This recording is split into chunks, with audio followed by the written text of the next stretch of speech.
It is time to break down the offensive tape for the San Francisco 49ers versus the Vikings. Now, I get it. It's not as fun to break down the tape after a loss, but there's still plenty of things to learn from this film. And we're going to be able to see what worked, what didn't work. We're going to see when Brock got hurt and what happened after he got hurt. So we're going to break it all down like we normally do. And again, try to make sense of, are there areas of concern that we need to amplify more, or maybe areas where we could kind of rest our heads knowing that the 49ers might be in better shape than we originally anticipated. So that's what we're going to do today. You already know what to do, though. Drop an SDS in the chat, smash that like button, and let's break down the tape. Let's go.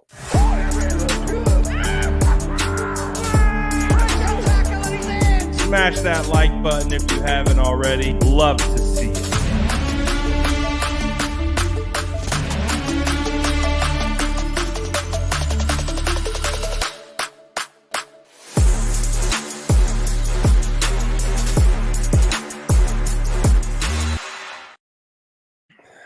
All right. Hopefully, you guys are doing well.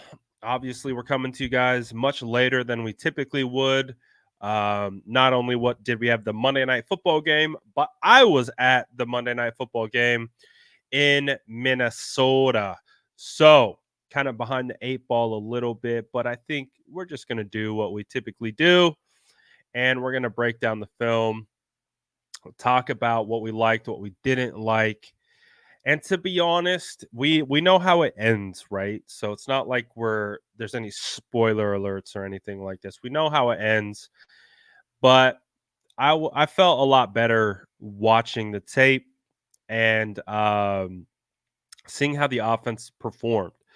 And so I really do feel better watching the tape after the fact than I did kind of throughout, like being in person.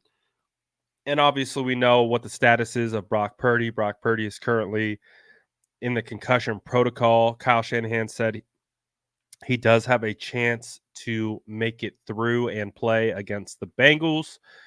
It's going to be close. It's going to be close for sure. So we're going to see if Brock will be able to go against the Bengals, because or else we're going to Sam Darnold. But one of the things that we were looking for this week was how Brock was going to respond, because he had a really bad second half against the Browns. The ball was just getting away from him. It didn't feel like a characteristic game from Brock Purdy, but this is another perfect example of Brock throwing with anticipation outside the numbers to Brandon Ayuk. You can see Brock is letting this thing go. He hits his hitch and lets this rip before Brandon Ayuk has even broken out of his route. So that is just a phenomenally thrown football with anticipation and with accuracy. So right off the bat, Brock started answering those questions. Got Brandon Ayuk. Now, one of the things that's going to be interesting about this game is we didn't see a whole lot of Brandon Ayuk in the second half. And I was sitting right behind the 49ers bench, so I could see everything. He was visibly frustrated for most of the game. And I don't know why that was. I couldn't tell you why that was. But what I could tell you is that BA was frustrated for a good portion of this game. Yeah, Brock Purdy completing it to Juwan Jennings. Juwan gets away with the little false start here. Got away with one. Hey, that's fine. We'll take it. And Brock delivers. This one, Burford does a really good job picking up this stunt. I think he picks up Daniil Hunter on a loop around. So that is a phenomenal job up front. To you can see all the numbers that they have on the line of scrimmage. Great heads up play to not get stuck on 58. Allow just it's just a great protection all the way up front. Brendel doesn't get baited by 97. He immediately goes to 58. That triggers Burford to pick up 99. That's great pickup by the offensive line. That's a great job. So always want to highlight the offensive line when I can. That was a great pickup by them. But as you guys know, this drive was humming along, looking really good. And then disaster struck early. The 49ers had the interception that got them the ball. They were driving down the field. Looked like the 49ers were getting ready to score. And then a rare Christian McCaffrey fumble. And it also looked like he was going to be able to get it back. But we had a little competition for the football, and it gets poked out, and the Vikings recover. Tough break. Really tough break to start because the 49ers were in such a good spot at the beginning of the game. Felt like they had an opportunity to absolutely steal the momentum, take the crowd out of it, take the team out of it, and just felt like breathed new breath of life back into the Vikings. So not an ideal scenario for them to start. But like I said, one of the things that we were looking for was how is Brock Purdy going to respond in this game? I thought Brock played well. This one, we have like what looks to be a little run pass option. Even though it's a short throw, it's pretty high complexity throw because as you can see, everyone is running basically pitch right. So you can see the offensive lineman. That's why I'm calling this a RPO, a run pass option. Based on what he sees pre-snap, he wants to go to Ayuk. So he takes his eyes off the defense, fakes the pitch, and instantly lets that rip to Brandon Ayuk. This is again, it's not a long throw or anything like that, but this is a high level of difficulty throw. Complexity of,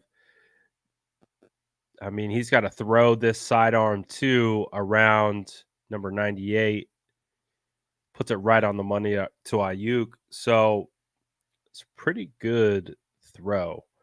I felt really good about Brock.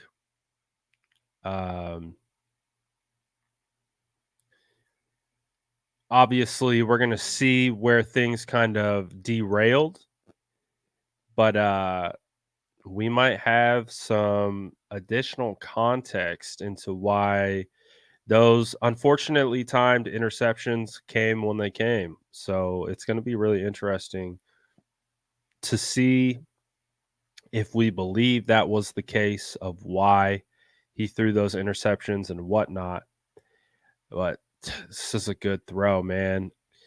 This is a good throw with pressure barreling down on him. Oh, this is a layered throw. Oh, he had to drop it over the linebacker in between the safety. Again, high. This is a difficult throw, and he has this. See, look at how close Daniil Hunter is. You got George Kittle one-on-one in pass protection.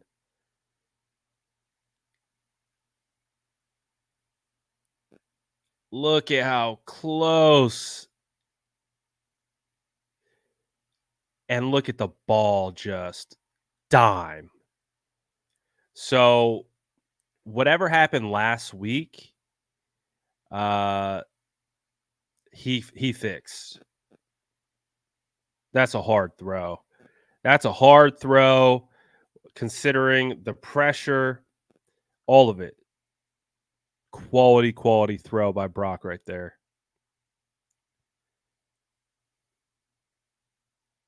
I mean, look again, look at how close. Like this, look at somehow Daniil Hunter looks like he is on him.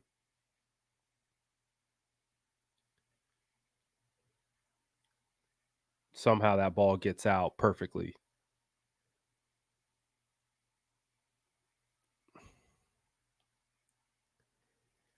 Jalen Moore, yeah, Jalen Moore deserves some credit. He played pretty well. He played pretty well. We talked about it going into this game. Jalen Moore is hit or miss. He has ability, but he's a bit inconsistent, and he showed up uh, against the Vikings. So good on him. I thought Jalen Moore played well this game. This one was interesting. Personally, I felt Brock would have been better suited going to Ayuk on this read. I don't know if he was concerned about this linebacker or what, but and obviously this ball is a little high. So I really had Brock with I think three bad throws on the day. This is one of them. I think it was a particularly good throw. Felt like he could have went to Ayuk. Felt like there was a window right here that if he hitched, let it rip through to about this spot, Ayuk would have been able to run on it. Obviously, you can see how much off coverage there is. This felt like little bit more dangerous of a throw because Harrison is in closer vicinity to Kittle. So I would have liked to see him bang it on Ayuk, but you also had CMC wide open down at the bottom. But obviously, he wasn't looking for a check down in that scenario. If he were to find his check down, he would have been able to see that CMC was wide open. So, all right, you're not going to hit them all. But really, outside of that, prior to when it looks like we see Purdy get the concussion, he did pretty well.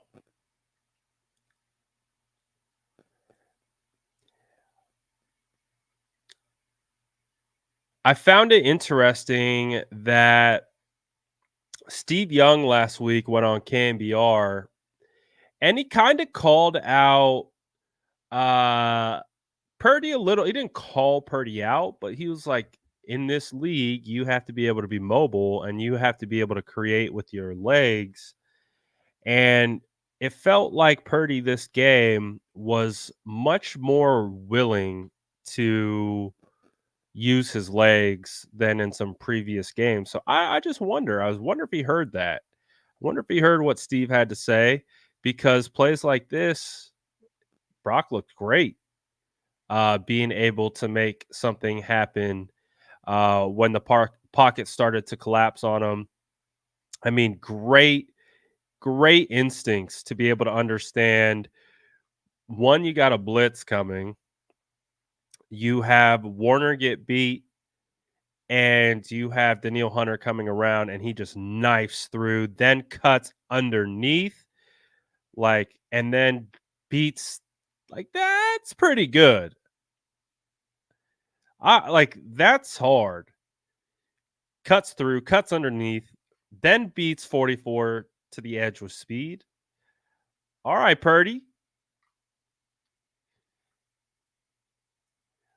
So, as you can see, Purdy's doing pretty good. Pretty good.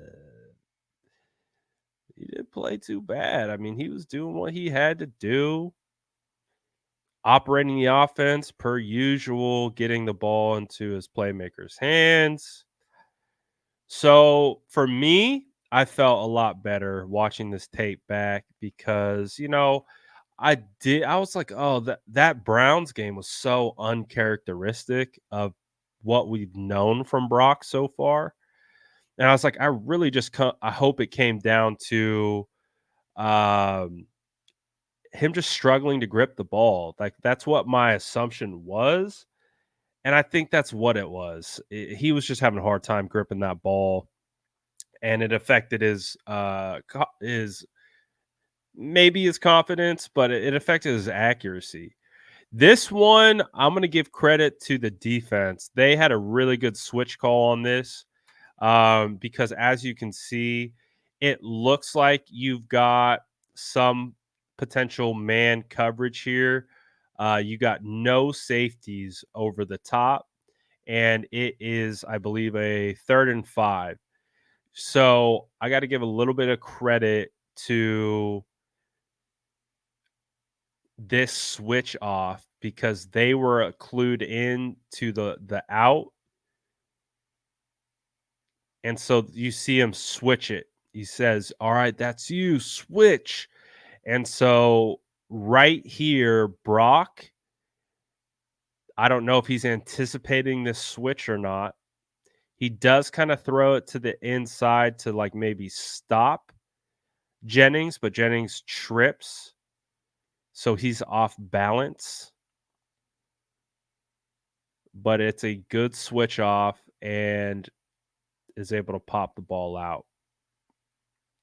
So, good. You gotta give defense some credit sometimes. That was a good switch off, uh, on that coverage. So that was a 3rd down stop in the red zone.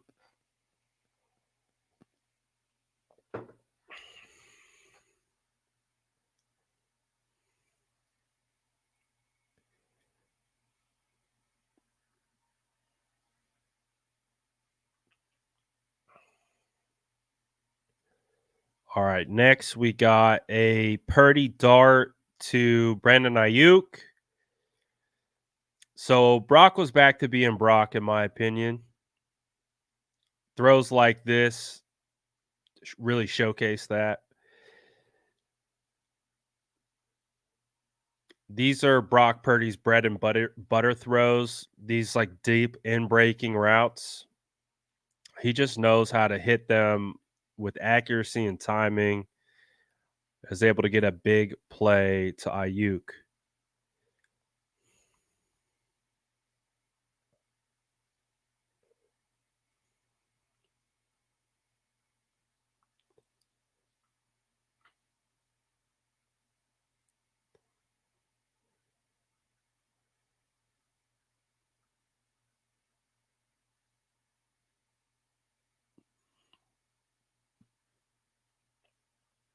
Brock Purdy's going to get a free rusher and is able to get the ball out quickly to Ayuk. Nearly gets the first down, but as you can see, he's going to have to fade from pressure and gets this thing out in a hurry to Ayuk. So I did notice too that obviously Brock and the offense kind of went away from Ayuk in the second half, but I also didn't see anything like it was like, oh, they're just not hitting open Ayuk, like it felt like Brock was taking what the defense gave him, and it felt like they were trying to take away Ayuk in a sense. And so Brock was just taking what he could get.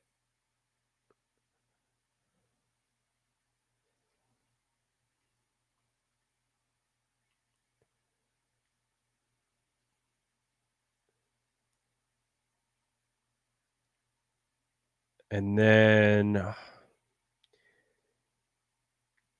This one, again, kind of like what I talked about earlier, felt like Brock was just willing to show off the legs a little bit.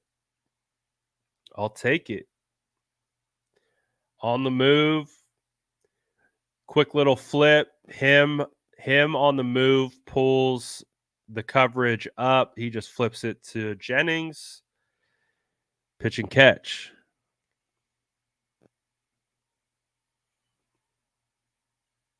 Feels the pressure, steps up and out. Easy. Way to extend the play.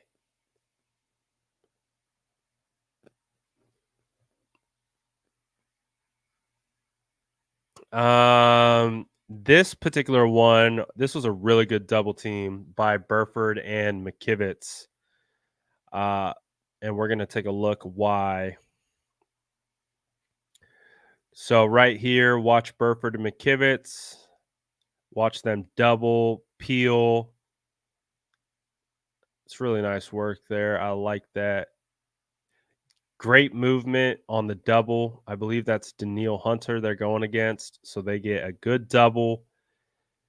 Burford peels just enough, and they're able to sneak through, creates a pretty decent hole. First down.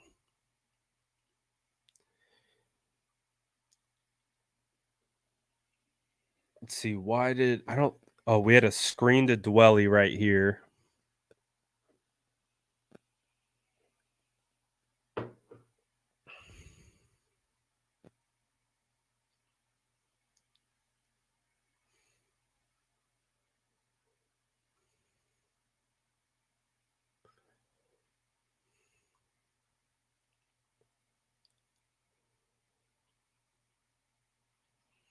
And this is going to set us up for our Christian McCaffrey touchdown.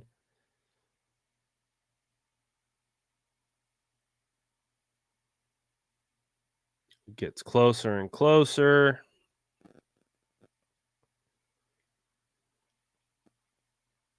And then CMC is going to punch it in. And this is great blocking. Jalen, Banks, and Brendel. So watch these three guys collapse this side of the op. Look at that. Shout out to Jalen, man. Watch Jalen and Banks. Start right here. Jalen just 95 to 50 to 58. Look at that spacing that they create. Great job by Brendel. Look at that wall. And then, of course, you're going to get Kittle to help set that hole, and CMC just runs straight through it. That's a great job. That is a great job on a double. Look at all that mass that they just moved and the hole it opened up. That's fantastic.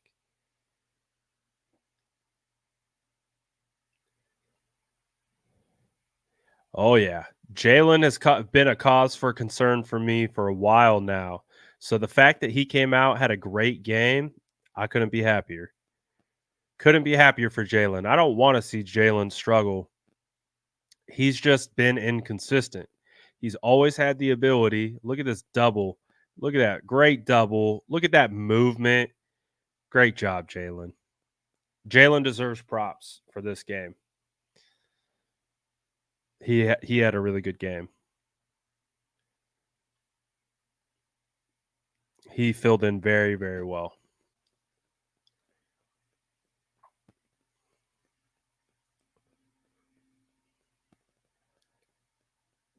Brock Purdy with the wheels again, just kind of get something going.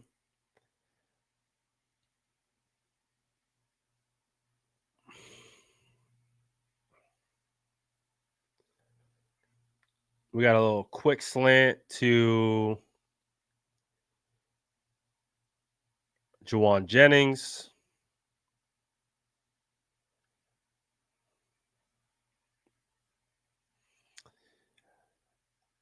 I'm down to do the defensive breakdown. obviously I haven't I typically do offense first, but I did want to talk to you guys about potentially doing the defensive breakdown because it's basically one giant low light. There's not a lot of highlights that have come out of that defensive tape. So if we do a defensive film breakdown, it's a lot of ugly. Like it's a lot of this is why this didn't work, this is why that didn't work, this is why this failed, this is why that failed. It's it's not good. It's it's not good. It's but we'll do it. I'll definitely do the defensive film breakdown, but don't be prepared to feel any better. You're gonna have to be prepared to watch some ugly defense. It was one of the more concerning games that I've seen this defense play.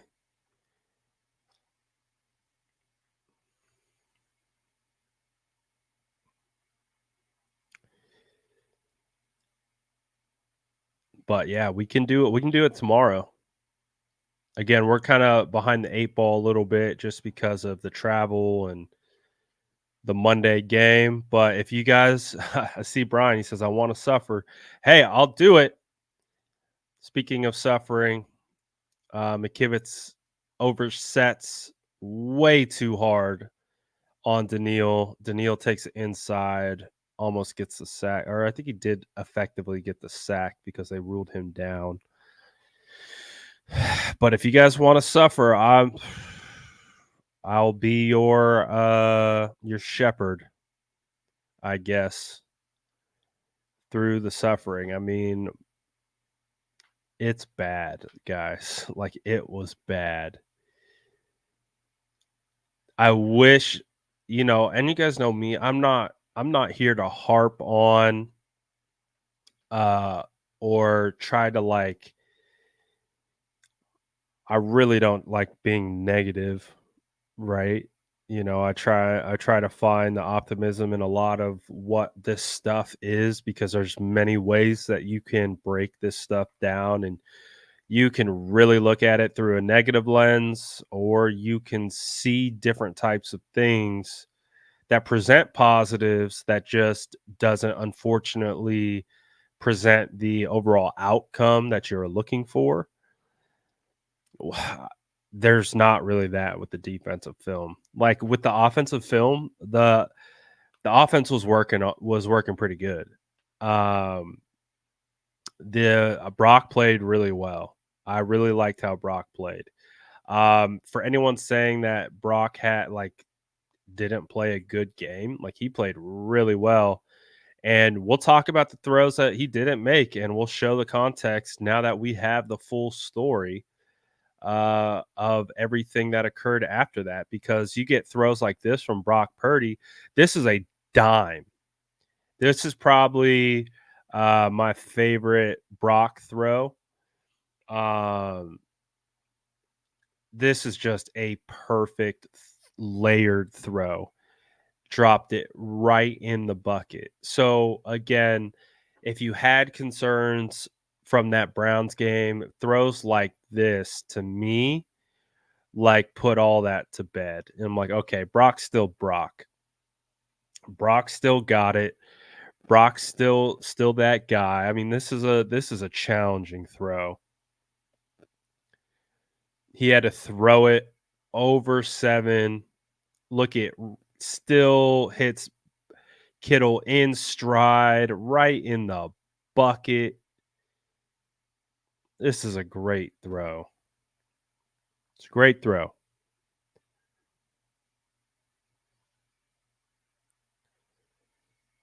And then easy money to CMC. Easy money to CMC.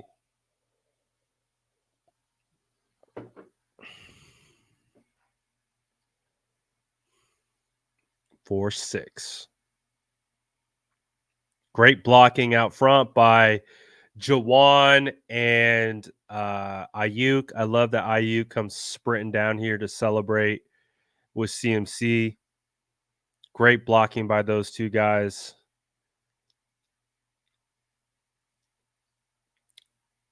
CMC does the rest.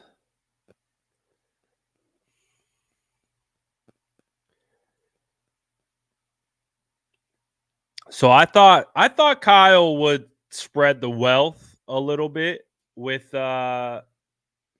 Jordan Mason and Elijah Mitchell. Nope. He said all gas, no brakes with CMC. All gas, no brakes with CMC. We ain't slowing down. Jawan does a phenomenal job of making this dude miss. Whoop. What's good, Joshua?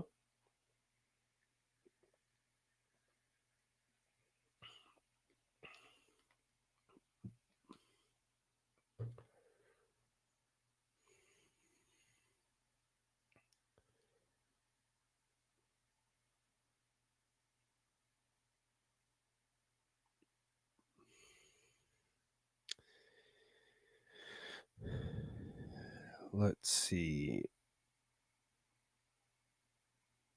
35-16. We got Purdy to Kittle again. This stuff is pretty awesome, man. See him step up into the pocket on the move, throws it on the money to George Kittle. He senses the pressure from Daniil, steps under it, dart. Kittle has good coverage on him. Bynum is in good coverage. So Brock puts this thing on the move only where Kittle can get it. This is a dime.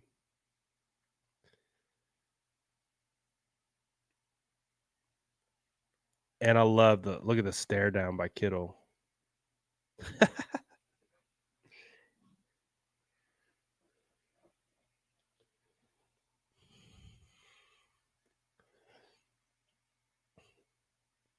So I really have I don't know like how you can watch this game and just really feel like Brock can't, because I think that there is some talk out there right now, people trying to already move off Brock. I think for how they perceiving the game ended. But I don't know, man. We're pretty much all the way through the tape, and Brock has been on fire. I had one throw that I didn't like from Brock so far. And what? We're in the middle of the third quarter right now.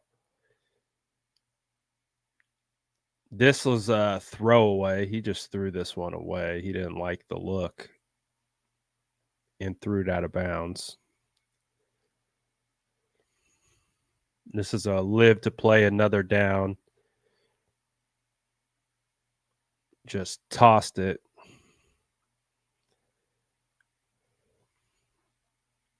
And then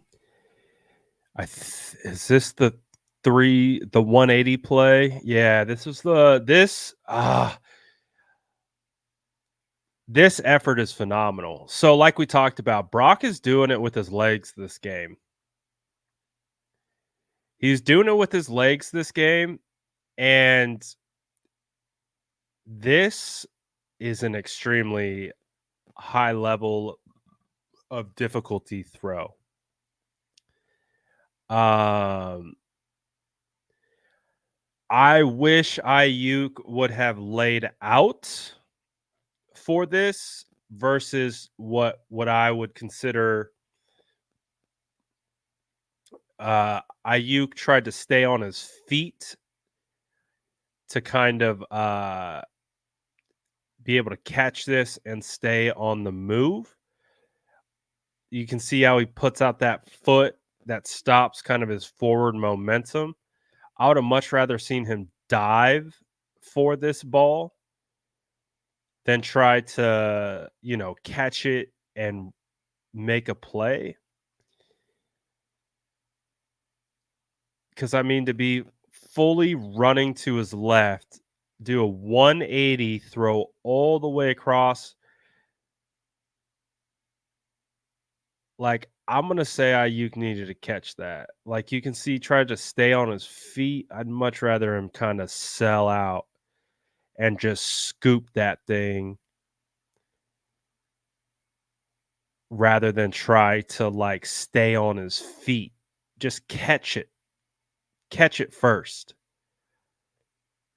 And so I think BA tried to stay on his feet, and it was a hard ball like that, obviously. And what's the down and distance? So it's 3rd and 6. So if BA catches this, just catches it, it's a first down. So, like I said, I feel like so you can see how the foot comes out in front of him and that stops his momentum. If he just dove at this thing and made sure he caught it, that's a first down rather than attempting. You get the point. You get what I'm trying to say. Ayuk was trying to make some shake. I just needed Ayuk to catch it.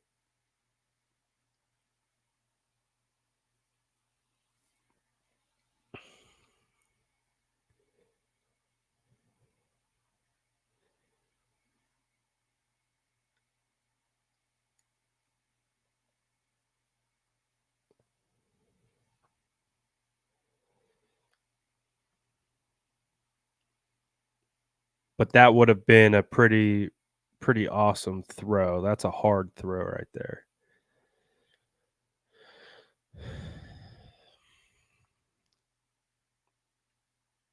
Easy money, Kittle to Christian McCaffrey.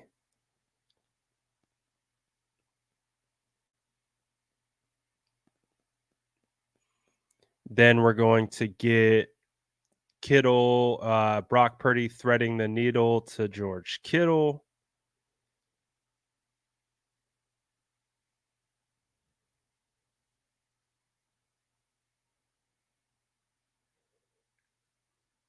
I mean, what a dart. Over 90, right over 90's head, like through his hands, threading in between 3 players.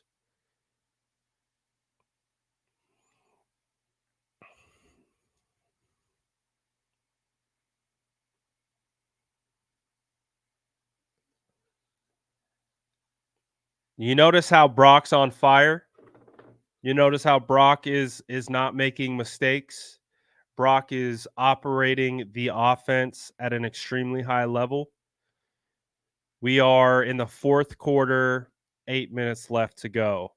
Brock has been pretty much, for the most part, perfect up until this point. And they're driving. First down. Great run. Great hole. CMC finds it. First down.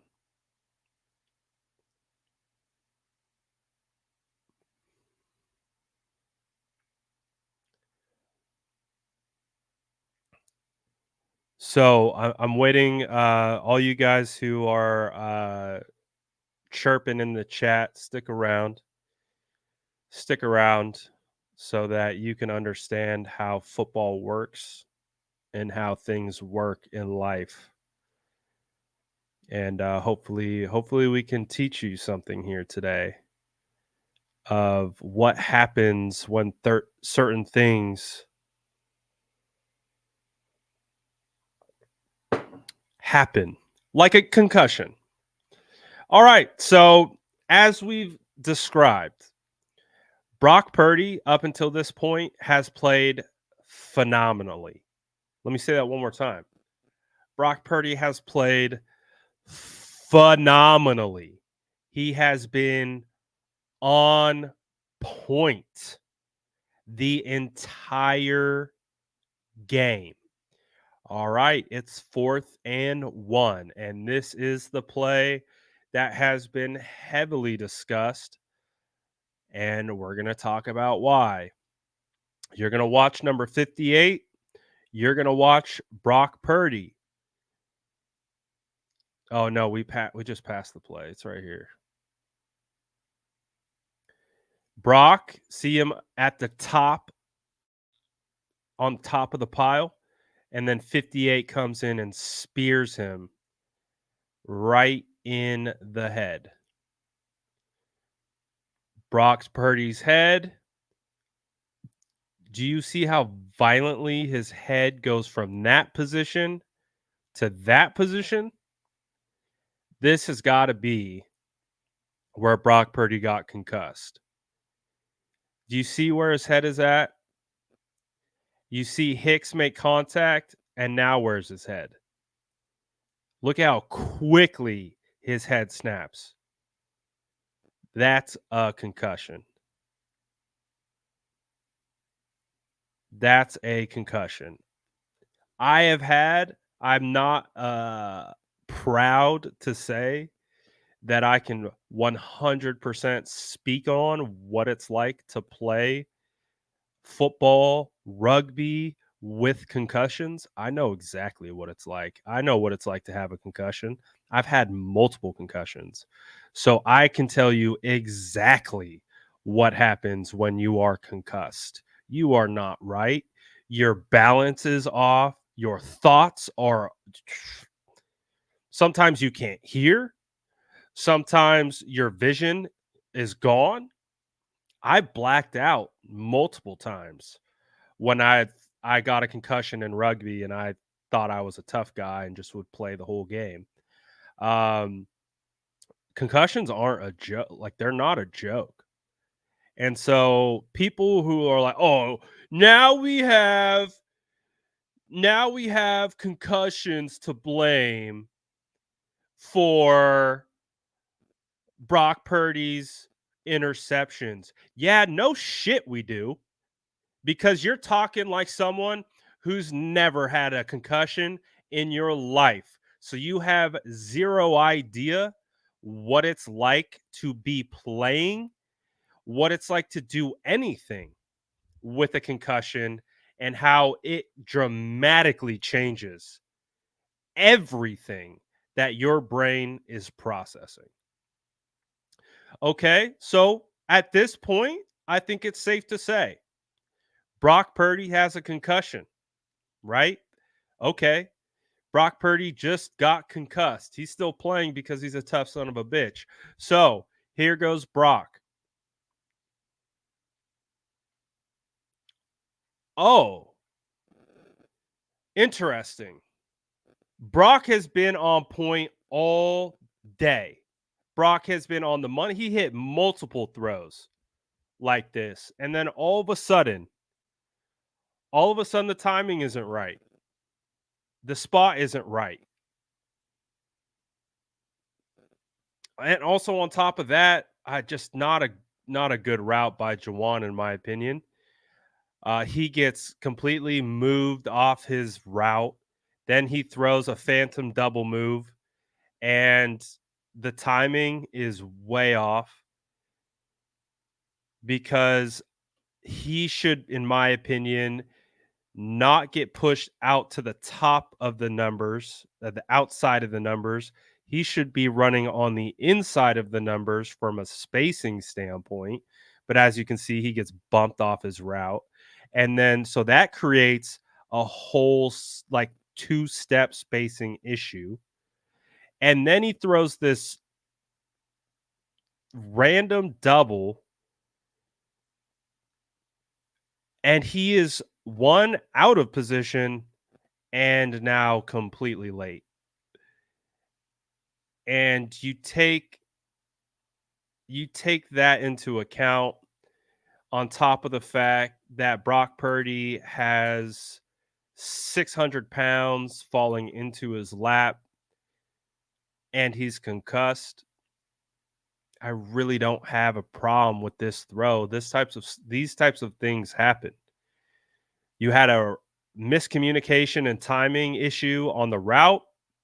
He did not have time to wait, as you can see, because he was getting going to get manhandled, and he throws to a spot where he typically would be on time.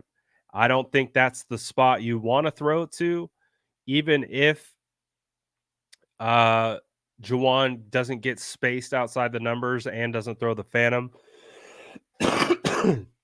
double. I still think you want it about right here.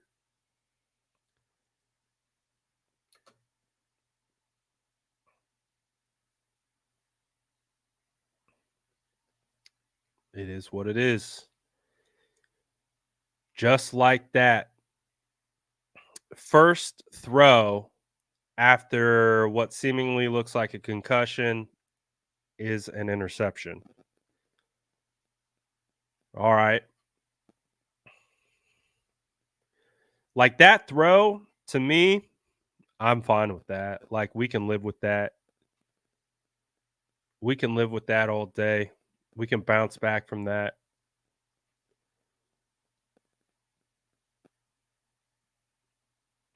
Good play by Harrison to break this up. Good play by defense.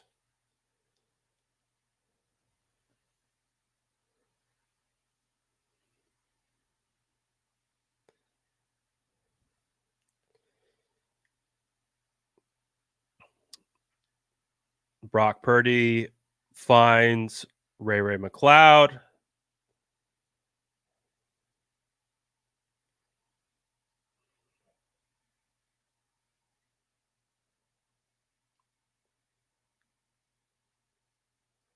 So we're moving.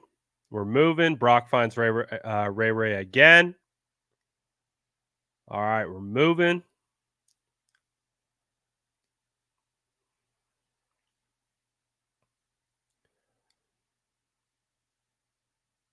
And then this one I definitely did not like. I definitely didn't like the throw.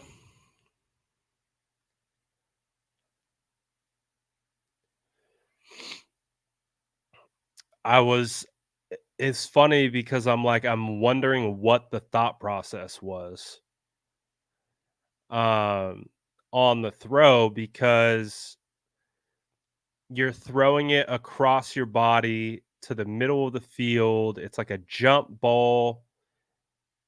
So I don't know if Brock thought Jawan was going to carry Bynum out.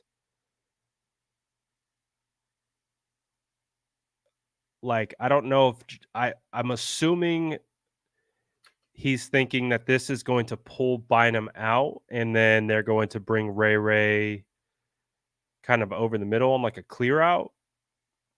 But yeah, just not a good decision. It was again another uncharacteristic type of throw and decision by Brock, and it cost him the game. So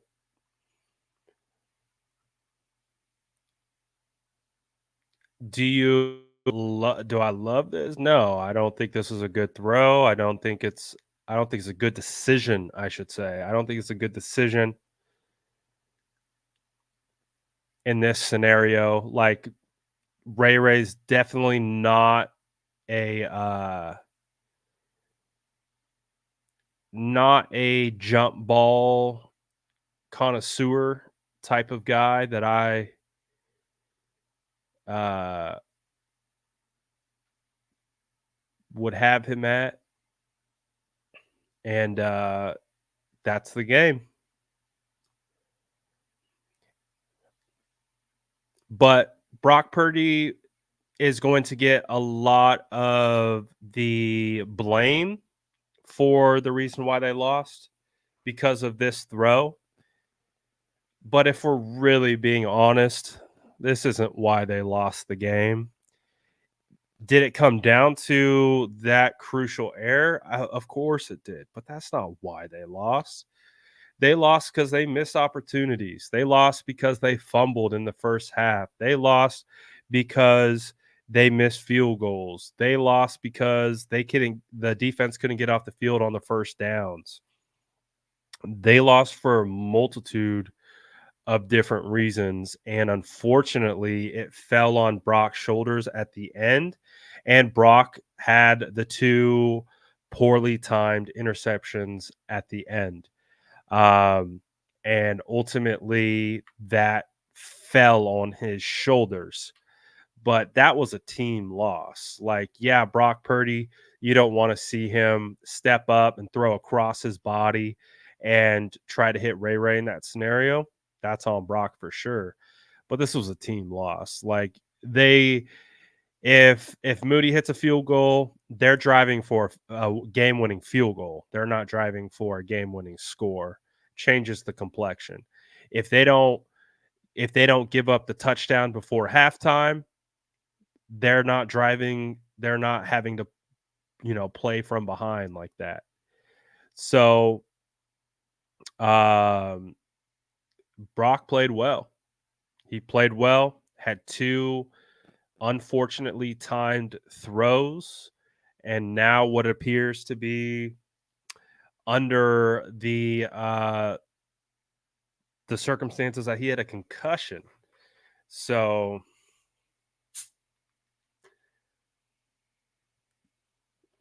I get it. I get it. People been waiting. People been waiting and they've been praying on Brock's downfall. I get it. I get it. For whatever reason, I know why certain people are doing it.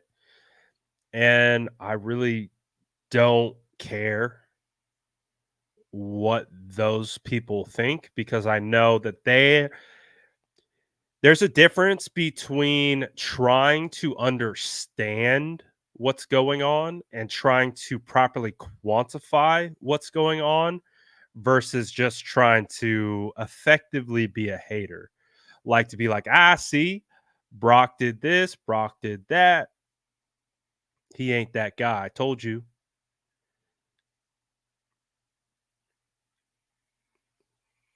Brock played really well this game.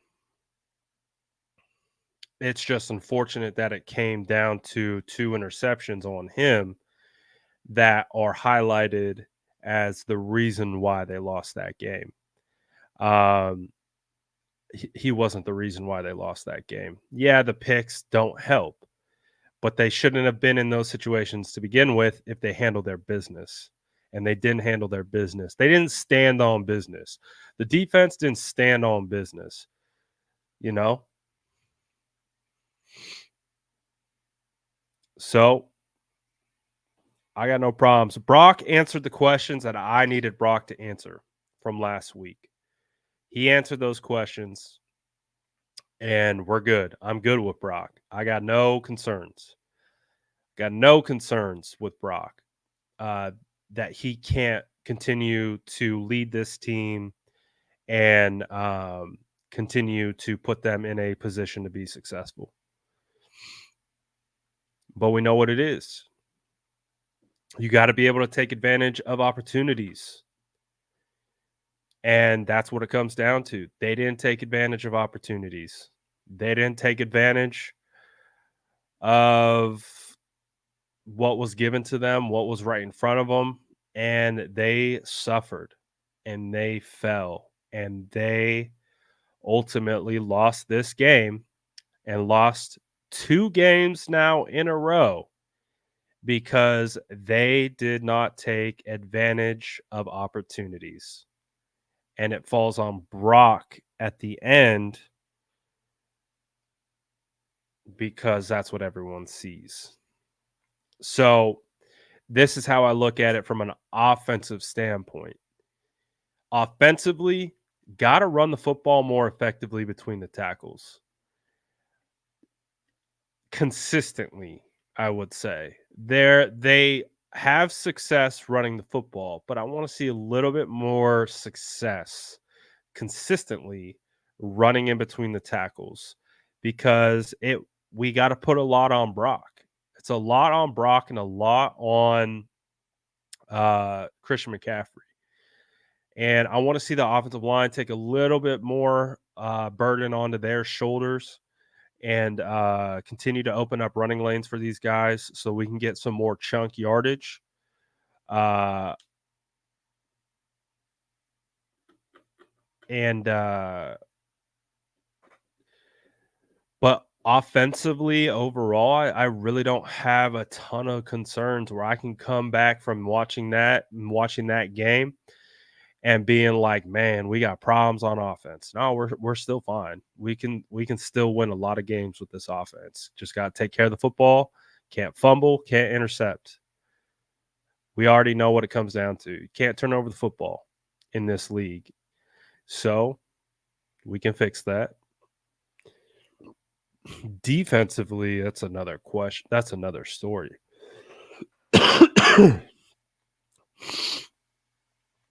Defensive. Let me see if I can show you my notes. I had to take notes a little bit differently because of I had no internet on my flight. I don't know if you can see my notes. Let me see if I can make these larger. I don't know if I can make it. Why can't I zoom in on my notes? Anyways, defensive notes. Free first down. Free first down. Free touchdown. Free first down. Free first down. Free first down.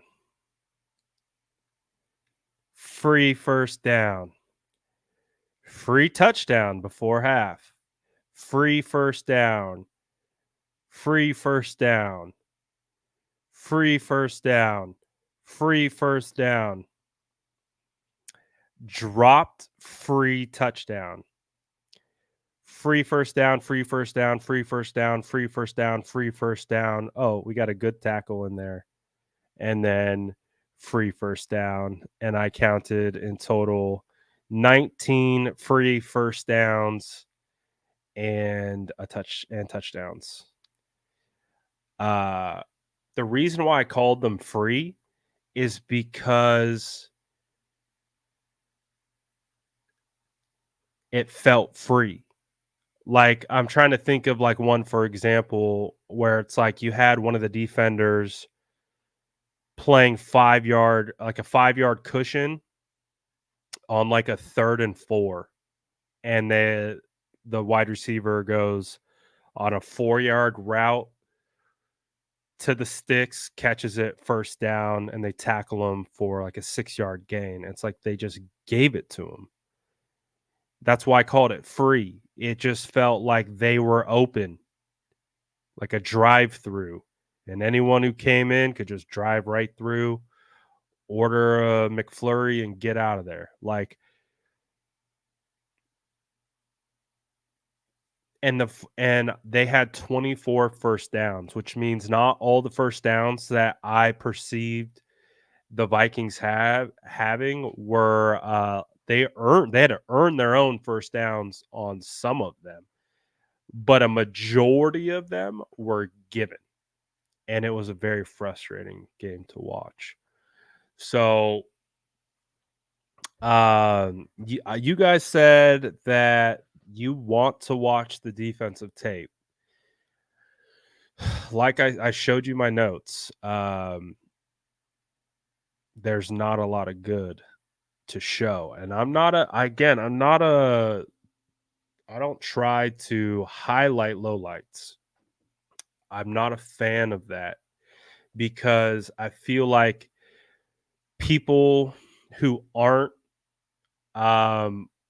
fully programmed to be able to analyze football you show them one bad play, their perception like grabs onto that bad play, and they're like, "This is who he is."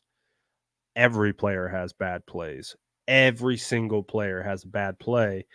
That's why I'm always hesitant to show bad plays, is because people who don't have the understanding that, oh, everyone has a bad play, everyone's going to put on a low light. It's the people who grab low lights and spin narratives off low lights that make it a problem for people like me who want to uh you know try to show a little bit of context into things. Like, that's why I don't like showing lowlights, because I don't feel like it paints the full picture, but for other people it paints the entire picture. This defensive performance was a low light, so I can show it. I'm not going to show it today. If you guys want to watch it, I could do it tomorrow, but just be prepared. If we turn on the tape tomorrow, it's not going to be great. It's not going to be great at all. It's going to be yucky.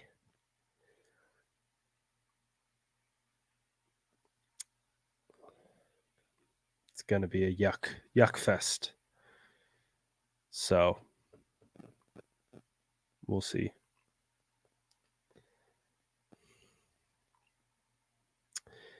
Get on my phone. Get in your BB phone and call Brian Burns. He was on. I did see him on my page yesterday.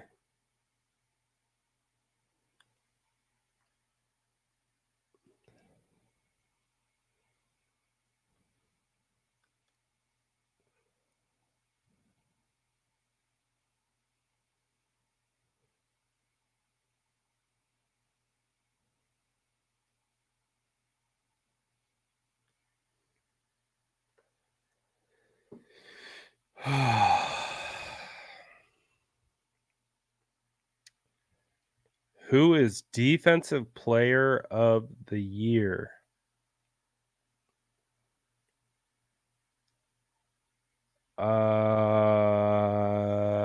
Dre or Fred?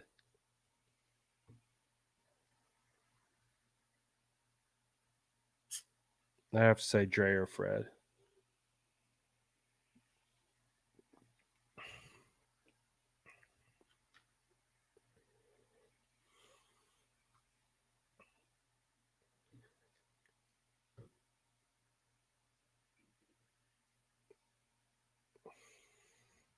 My hope is that the defense can get pissed off at this, because I think the defense has taken a lot of heat. Like, I put out a tweet and it wasn't, it wasn't the nicest tweet about the way the defense played, but it was a really frustrating performance to watch. Like, I was just watching the film back on the plane. I was fuming. I was like, what are we doing? It was one of the most frustrating films I've ever watched. And, I really don't like to be a negative Nancy type of guy, but it was just like, that's the type of it's the type of performance it was. It was not a good performance. It was a really concerning performance. Um it just wasn't good. Wasn't good. What there's just no way we can talk about it any differently. So, but if they got to go through issues, I'd rather them go through issues now. I'd rather them go through soul searching right now before the bye than like get into that meat of our schedule against the bird teams and be like, oh, we don't know what we're doing. So 49ers, I hope they're aggressive at the deadline. They need more edge help. Boy, do they need more edge help. They need another Charles Omenihu type trade. They need to trade a 5th-round pick for some type of edge rusher who can get in there and provide more, like, similar to Randy Gregory.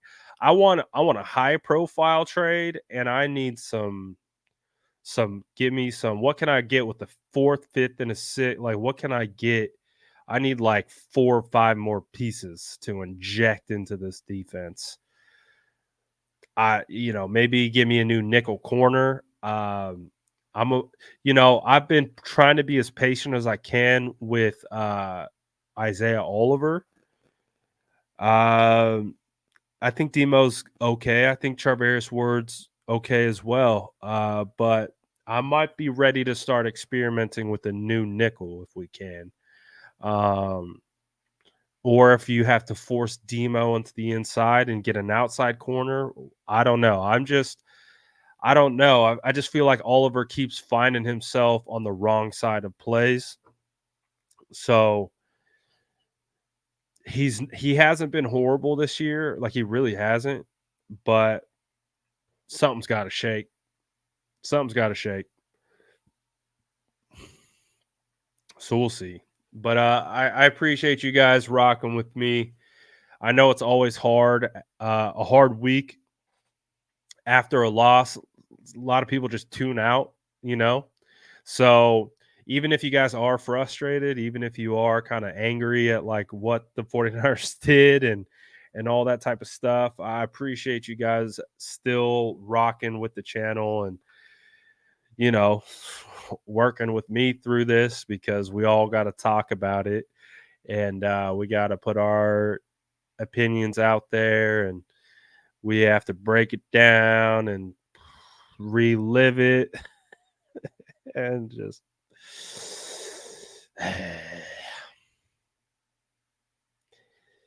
man, the hardest part is the 49ers should have won the last 2 weeks in a row. That's the hardest part.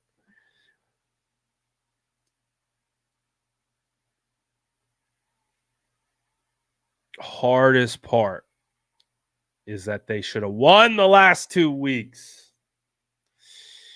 Missed opportunities.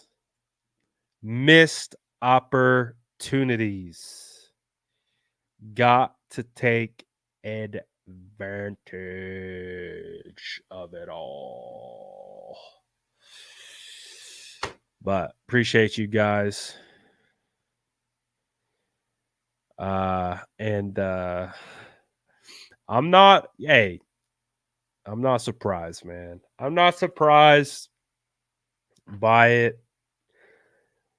We had a good couple first months, with the 5-game win streak, got knocked back down to reality.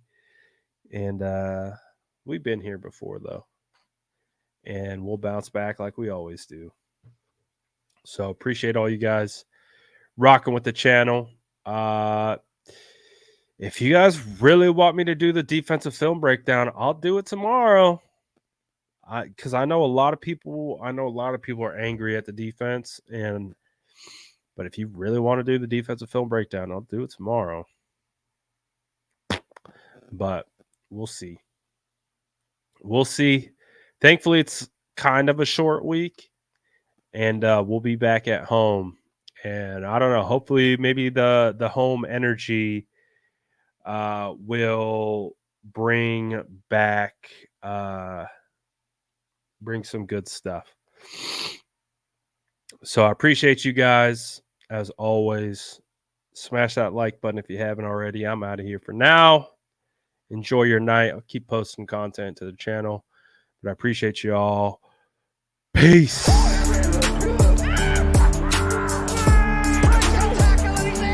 Smash that like button if you haven't already. Love to see